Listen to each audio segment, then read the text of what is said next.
Isizibhayala nesheni inzwa inini ilisiphathi wajotini mapanditi ndatidaira pazvinoma ndatidaira mapanditi ndatidaira pazvinorema ndatidaira waigara iwe uchindisimbisa uchiti lispati ndinokutisisa asi nhasi wazondirasisa amudiwa zvaunoita kutaura chokwadi hazvina kunaka auchandifunga ndaenda kudzoka kwauri ndatikuchanetsa amudiwa zvaunoita kutaura chokwadi hazvina kunaka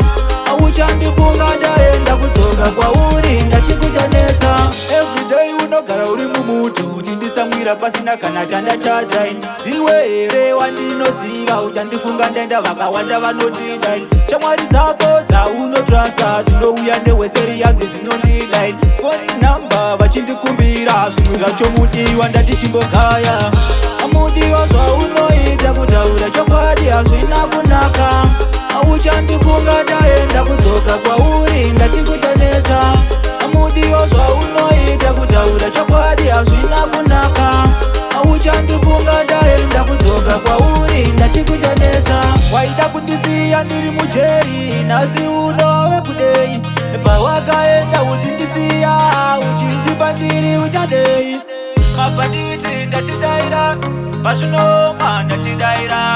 mapanditi ndatidaira pazvinorema ndatidaira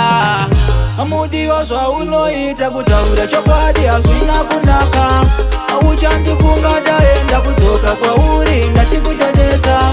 amudiwa zvaunoita kutaura chokwadi hazvina kunaka auchandifunga ndaenda kudzoka kwauri ndatikuchanetsa